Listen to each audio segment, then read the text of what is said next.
আমাদের দেশের যে সমস্যাগুলির মধ্যে আমরা বাস করছি এবং যে সমস্যাগুলিকে আমাদের সংকুচিত করতেই হবে, এটা ঠিক, সমস্যা নির্মূল করা যাবে না, কিন্তু সমস্যাটাকে সংকুচিত করে এমন পর্যায়ে নিয়ে আসতে হবে যে পর্যায়ে আনলে পরে আমরা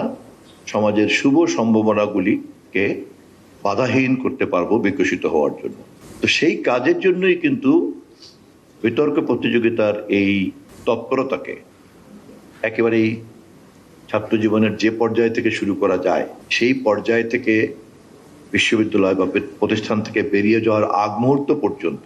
শিক্ষা কারিকুলামের মধ্যে বাধ্যবাধকতায় রূপান্তরিত করা যায় কিনা এটা সকলের কাছে চিন্তা করার জন্য আমি আবেদন করছি। এবং এই লক্ষ্যে যদি আপনাদের পক্ষ থেকে একটা আন্দোলন থাকে, ক্যাবিনেটের মেম্বার হিসাবে শিক্ষামন্ত্রীকে সহ আমাদের মাননীয় প্রধানমন্ত্রী সহ সকলকেই আমার বিশ্বাস যে আমি তাদেরকেও কনভিন্স করতে পারবো। যখন আমরা এই মঞ্চে, এই সভায়, এই কক্ষে কথা বলছি, তখন আজ মাননীয় প্রধানমন্ত্রী, আপনারা জানেন, আর্মি স্টেডিয়ামে দেশের তরুণদেরকে নিয়ে উনি স্পোর্টস এবং উদ্ভাবনীর দুইটি প্রোগ্রামের একটি প্রোগ্রাম উদ্বোধন করবেন, আরেকটা হচ্ছে 29 তারিখ। এবং এই দুটোর লক্ষ্যই কিন্তু হচ্ছে তরুণদের মধ্যে যে জীবনী শক্তি, মেধা এবং তার যে উদ্ভাবনী শক্তি, সেগুলিকে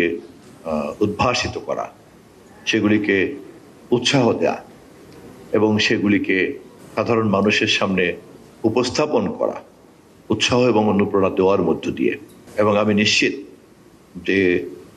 এই ধরনের উদ্ভাবনী তৎপরতার একটা বড় কাজই হচ্ছে কিন্তু বিতর্কে অংশগ্রহণ করা এবং সম্মিলিতভাবে বিতর্কের মধ্য দিয়ে উদ্ভাবনের প্রক্রিয়াটাকে আরো অনেক বেশি ঘনীভূত করা, অনেক বেশি ডেন্সিটি ফুল করা এবং ওটাকে একটা ফলদায়ক করা। আলটিমেটলি সেটা একটা যেন একটা সমাধান দিতে পারে, একটা নতুন একটা সিদ্ধান্ত যেন উপস্থাপন করতে পারে। তো সেই কারণে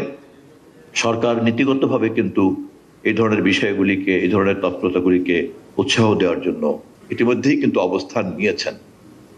ঘোষিত, যার প্রমাণ আজকে যে মুহূর্তে স্টেডিয়ামে হচ্ছে, আমরা কথা বলছি, সেই মুহূর্তেই কিন্তু স্টেডিয়ামে, আর্মি স্টেডিয়ামে এই কাজটা হচ্ছে। ফলে আপনারা যদি খুব সঠিকভাবে নজর কাটতে পারেন, এবং আমি সে ব্যাপারে আপনাদেরকে উৎসাহ দিতে চাই, তাহলে এটা পলিসি মেকিং লেভেলে কিন্তু কমিউনিকেট করাটা খুব সহজ হবে এবং খুব দ্রুতই একটা রাষ্ট্রীয় সিদ্ধান্তের কাঠামোর মধ্যে কিন্তু আমরা এটাকে অন্তর্ভুক্ত করতে পারবো।